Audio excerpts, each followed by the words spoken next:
Hello everyone, welcome to Munro Live. I'm Tom Perchet, Director of Electrification for Munro Associates, and we're here today at the Charging Roadway at Michigan Central, and we're going to take a deeper dive into what they do here with regard to inductive charging of vehicles, both static and through the road, as a dynamic charging mechanism. I have with me Paul Turnbull, our lead engineer, as well as Michelle Mueller from MDOT. So with that startup, Michelle, can you please kind of walk us through what we're looking at here and how we got here? Yeah, so thank you very much for the opportunity. Happy to have you guys out here to see the first of its kind in the United States. So what we have is, I first of all have worked for the Department of Transportation for about 30 years. Super excited to be and evolve over time into the technology space. So I do manage our connected, automated, and electrification team. And one of the big projects that we have, again, is the first of its kind, inductive charging. So we do have two types of charging that are happening here with inductive. One is static, which is what you see behind us here, that our van is parked on. And then the other is over on the other side of the building, that is dynamic inductive charging. So we did start with an initiative back a few years ago. Governor Whitmer did announce here in the state of Michigan that we would have the first wireless charging road in the state. So we moved forward. We did post an opportunity out for solicitation, and we received proposals and made a selection, which now has gotten us into the process, which evolved to the fact of completion of the first phase of this inductive charging. Yeah, and I think they're putting up some Christmas lights as we speak. I'm glad we have a little bit of decent weather here. So I have a couple questions about how this works. So we have something that's built into the road, some coils that are built into the road, and then into the, in this case, a shuttle van. There's receiving coils like an antenna. So it's a little bit like a phone charger, but really large. Yeah, so we try to really relate it to that, right? So we have, as you can see, we're in a large community here, right? We have people who live in this community. So really having them understand what technology is here. People walk through here. You can see there's a park just, that was put in. People walk their dogs, those types of things, and they need to understand what this technology is. So we do reference exactly that, is if you have a charging mechanism for your phone, some people sit them by their bed and other locations, and you lay it on top of it. It's relatively the same concept without getting into the deep technical details. So as you said here, you can see underneath the van that we have, but then also right behind it, we have two spaces for the static inductive charging. So Ellie, our wonderful e-transit vehicle here, actually pulls up, and while in that vehicle and sitting on top of that, can actually receive a charge. So we can initiate her to receive a charge, in that, or we can say no, right? We don't want to. The same happens in this space that happens in that space. If you think of not only this type of system, which might be a shuttle opportunity, but also if you look at transit stops. So a transit bus could pull up in its route, and when it's dropping and picking up passengers, it can actually be receiving a charge. So we can extend the trip of that transit shuttle to continue its route and then come back and recharge, both in the dynamic aspect of moving, but then also in a static position. So as you start to think of the use cases, last mile delivery, right? You think of the Amazons, the UPSs, the whatnot. Happy to say, we just came off an announcement you probably saw was we do have UPS in as a partner for the inductive charging. So hot off the press for that announcement. Super excited for the project. So yeah, a UPS truck could be running around here, make a quick stop. It doesn't need to have a giant battery to last all day. So with the inductive charging, every time it comes back here for a pickup, it gets a little bit of a charge and it can keep going. So I can see how this would be, it makes the vehicle more affordable for UPS, and makes the system, the charging, relatively transparent. And it's all about extension of the trip, right? You're not trying to charge when the van pulls up here, or the UPS truck, whatever it may be, pulls up. You're not trying to necessarily charge it from 0 to 100. What you're trying to do is replenish the use that it expended in its route and came back to recharge. And then it can go at its head end. In this case, UPS is being equipped with some of the inductive charging at their facility here in Detroit, which was part of the announcement. And then the other pieces they may plug in. right? So this is one charging component to a larger ecosystem of charging capabilities for different users, different needs, in different aspects where it creates that larger ecosystem to facilitate EVs. Michelle, I understand that there's 3 coils that are buried in the ground here, and a vehicle could use 1, 2, or maybe 3. Can you give some examples of how that works? I think we're just having one receiver in this vehicle, right? Yeah, so there's one receiver underneath the van. Part of the pilot that we're doing here has extensive amounts of testing that's happening. Some of it is based on that, right? How much charge does it receive? How does weather impact that? It could be rain, it could be snow, it could be ice. 4 seasons here, right, in the state of Michigan, so no better place. And then you can really look at the opportunity to say, do we need 2 receivers? Maybe as you get into a heavier truck, a commercial type truck, you need multiples. Maybe on a transit bus, maybe a smaller bus, you need 1. Maybe the larger buses, you need 2 or 3. So really looking and understanding how much charge does it receive off of that? What are the impacts surrounding it? And then be able to assess what that looks like moving forward. So testing like this is going to be great to debunk some of the safety concerns people might have. If someone with a pacemaker gets into a bus like this, are they going to be concerned about the fields? And I think that I could see from the way it's set up, you've got a significant amount of steel that contains the magnetic field around the coils in the receiving, so that you're not going to have stray fields outside that are greater than the normal stray fields that you'd have. But testing like this will be able to put solid numbers behind all of that. Right. And also looking at different things, which we'll see, when we move over to the, and I'll show you the dynamic charging location, but, looking at where do you have to be in alignment over those coils, right? Do you have to be perfectly aligned? Can you be half over them and still receive the same amount of charge? What is the impact of that? Because it matters from a owner-operator perspective, such as a DOT. Maybe I only need half the infrastructure that I think I might need, because maybe I get as much charge, or maybe the difference of charge I get isn't enough to warrant spending twice as much, right, for this type of technology. There's and nothing like test results to right. Be persuasive on whether or not we can really do this, and what it's going to really cost to put this in. Yeah, and super excited to share. We're coming off our first rounds of test results. Those will get posted to the website. I'll send you guys a link to that. But the super exciting part is performing better than we thought it would, right? So we had high expectations, and we're outperforming those as of now. So we're starting to go into, which you can see with all of our coats on, right? We're starting to go into a different climate here in Michigan, and we'll continue that testing. Will be year round. So the alignment between the transmitter and the receiver shouldn't be a surprise to anybody who's ever used an inductive phone charger. Have it misaligned a little bit, and it may not work very well. And that's what we're going to find out. Is that true in this case, or is it not? And part of the safety things that we've shared with the community and other folks is, you have to have alignment of those, and you have to have the security handshake, and you have to agree to take a charge. So just because somebody drives over a dynamic charging road in the future, they'll be alerted to say you have a charging opportunity, whatever the words are, could be different, right? And they could choose to accept that charge. Maybe they need it, maybe they don't. Or they could decline the charge, and they could traverse over the road. There'll be no connection made between the receiver and the coils. And if they choose to take the charge, then that security handshake essentially between those would happen, and they would safely get a charge. And as they traverse through the coils, the charge transfers from coil to coil. So each has an independent wiring mechanism that goes back to the cabinets, and we'll see some of those over on the other side. But that wiring goes into the bottom of those cabinets. So if something happens to one of the coils and gets damaged, it doesn't take the whole set out. So kind of like Christmas lights that we're talking about being, here is you lose one, and nowadays you don't lose your whole strand. Oh, nice. And so actually I noticed here that I don't see the cabinets. So it's just underneath all of the hardware. It's all underground. Yep, the cabinets here are over on the other side of the van. And then you'll see them along the roadway. You'll see the cabinets there. We can share.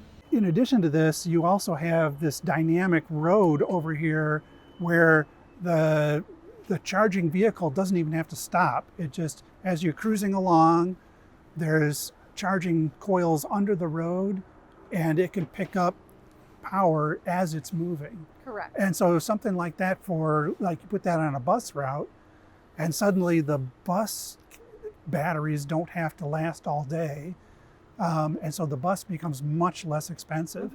And so for a fleet, it becomes a no-brainer. It becomes a fantastic use case for that sort of thing. And it's really learning about, based on the size of vehicle, the size of battery, how big and how much, what is that, how much does it use, so that you can understand how much charge does it need to get in that route to expend and then recoup it, right?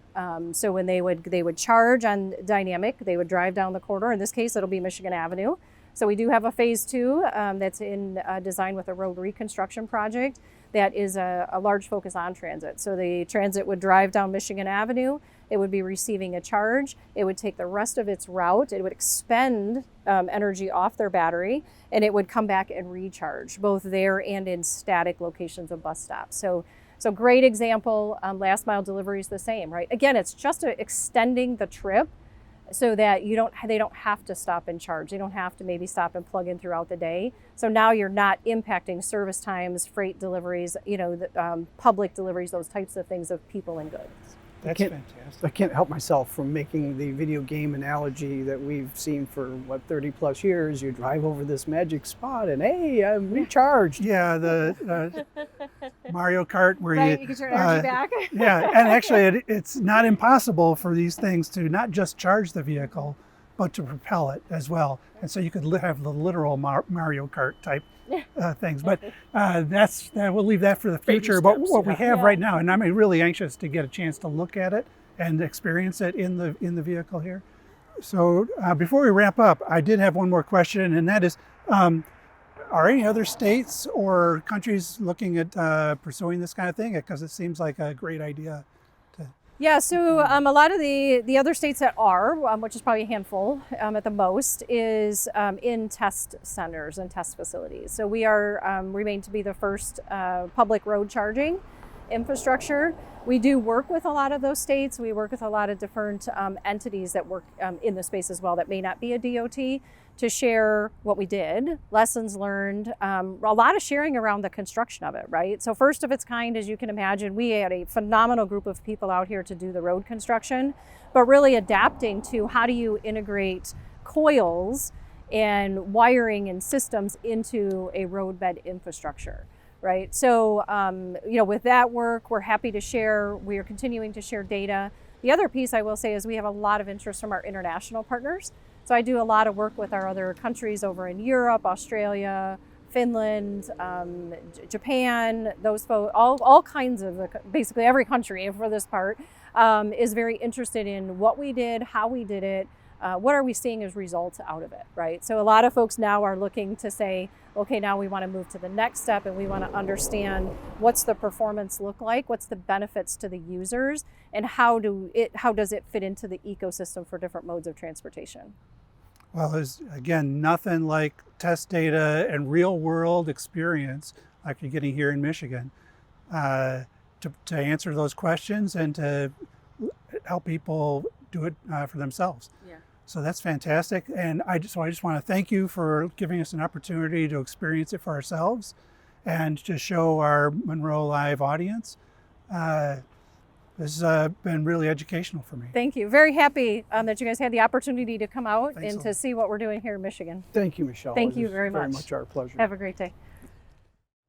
A big thank you to Michelle Mueller for speaking with us today.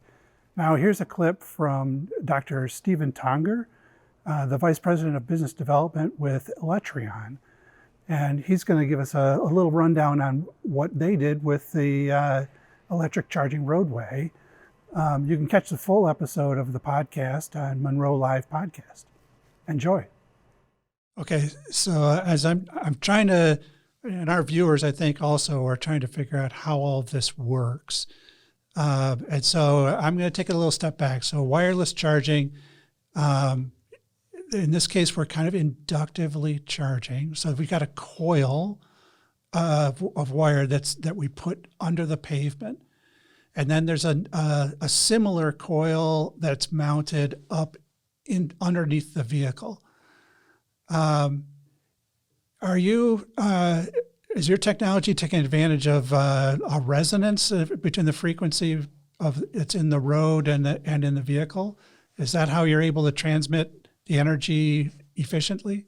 Yep, that's correct. And so that is much more, while it is similar to your kind of iPhone, like magnetic induction, this is much more efficient. It says higher tolerances and larger air gaps. So you're able to transfer the energy from this primary coil, which you mentioned that we embed underneath the road. And as you saw it, like it's pretty cool coming to the road because you don't actually see something. Right. And I've Except had a lot if of there times wasn't anything painted on the road, you'd never know it was there. you'd never know. It's And a isn't that, standard road surface. yeah, which is pretty boring. Like if you think about doing an event and you're coming to the road, like what are we looking at? So, but that's the coolness of it, because if you think about that, you have that coil underneath the road, and any car can drive on it, right? It wasn't just your car. This was not a restricted road. Everybody can drive on the road. It just happened to be an upgraded road, more of an asset now. So that coil is connected to what we call a management unit, that you have like a cabinet, which could be above ground, could also be underground. Like in Sweden, we had underground units. And that cabinet is a little bit like the brain of the system. And it's connected to both like the grid and the typical like 480 volts, like grid connection. I know your views are very technical. It's a typical AC connection we have. We can also get DC power, but you have these readily available around, the city or areas, urban areas. And so you get the power from the grid to this management unit, and that management unit controls each coil individually. Ah, okay. Each coil is about 5 feet, Right. roughly. They're embedded 4 inches underneath the road. And the reason why 4 inches are roughly is to allow for regular maintenance of the road. So roads are always going to be constructed and maintained. So once you maintain them, go a little bit deeper, put this coil, and now you just have like an incremental cost it added to kind of maintaining a regular road.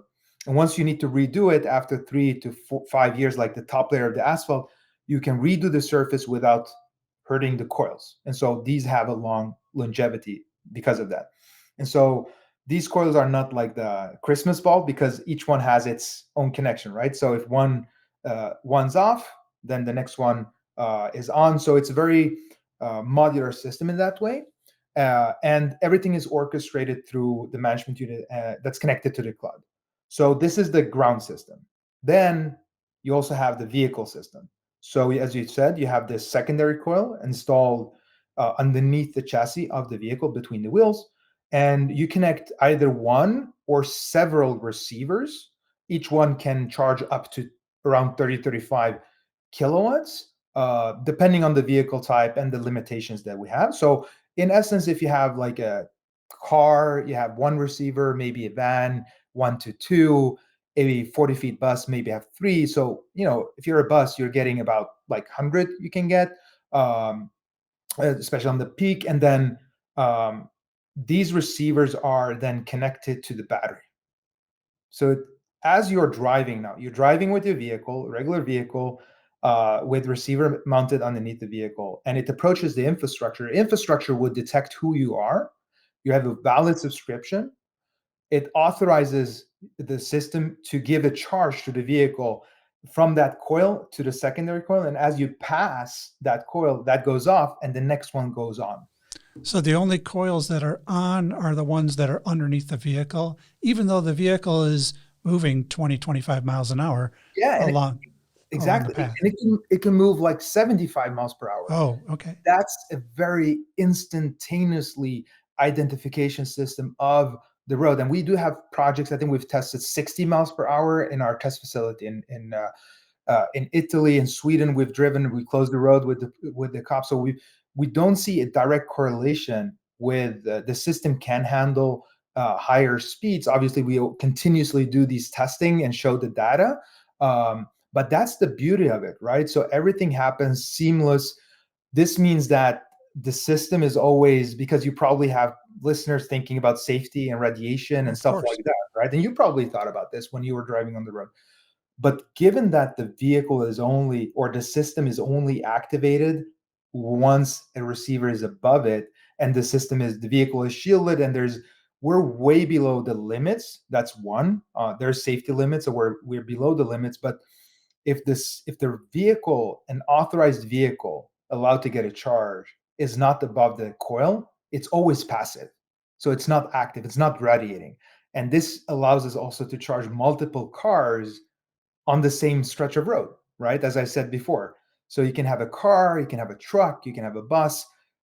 In principle, all vehicles that drive and traverse on this road can charge, and uniquely, I think very smartly, the system would detect and measure. There's an energy metering system, so you know who's been on the road, how much you've charged, and that's why there is a good business model behind it as well. So then you could charge very different customers who happen to have driven over your road and had a receiver and were able to accept charge. Yeah, even if it was, one guy, the bus goes ahead of you and you're right behind them, but it would still be able to detect the two different vehicles, send out two different charges. Yep. Because in some format, and that's more of the technology is there. It's more of a business model question then, like what type of entity is the road owner. But to some degree, the energy, you're paying for energy anyhow. If you go to a charging station or if you go charge it at home, energy is still a cost. The difference here is instead of charging it with a super fast charger or a megawatt charger or installing a high capacity at your base, this infrastructure is readily available like any road, right? So, and because you're sharing that, and it's always like you can average the load, balance the load between the different vehicles, the cost of that charge will be much significantly lower because you have a high utilization. So it will actually be much cheaper on top of having a cheaper vehicle because you have a reduced size of battery on top of operational efficiency. So I think this is one of the biggest benefits actually from an economic incentive. It's just how do you actually start and get all those users on board? And that's the journey we're on right now. So one of the questions that our viewers were asking about is that if you don't have a direct wire-to-wire, connection, there is some loss of inefficiency. And even though you're doing this using a resonant transfer, which improves efficiency, there's a limit. You're not going to be able to get, like direct conduction of the power into the vehicle. And so do you have any numbers for what kinds of efficiency this system is capable of? And what happens with the presumably some excess heat is created when it's less efficient? Sure. So it's true. Like when you transfer power, if it's in a wire or wireless, you have losses, right? And in our instance, if we look at the total, like from the DC input to the battery input, we have around 90% in efficiency, which is like comparable with plug-in charging. And the reason why is we're not converting as many steps as a plug-in charging and especially that wireless kind of the coil to coil is very efficient. It's more in the electronics like you have in any type of power transfer, and in dynamic mode we're mid 80s, a little bit higher on the 80s. So as it is right now, and that's what we've done over the years, like really improve the system. I wouldn't say perfected, but optimize the system for better efficiency, better duty cycles and that's really, I think, an impressive future of, you're not losing as much as you think, especially if you compare it with plug-in charging. If you hold those kind of cables, a big plug-in, those are massive cables, and it has cooling because it has heat losses and it's heavy. It's a lot of copper, right? So we don't have that, and because it's like touch free, and there's no mechanical kind of transfer. It's wireless, and so that's why we have a very efficient. So wireless, that's a little bit of a myth, I would say. I mean, to some degree, yes. I think wired. I won't say that wireless is much more efficient, but I think it's comparable to the plug-in.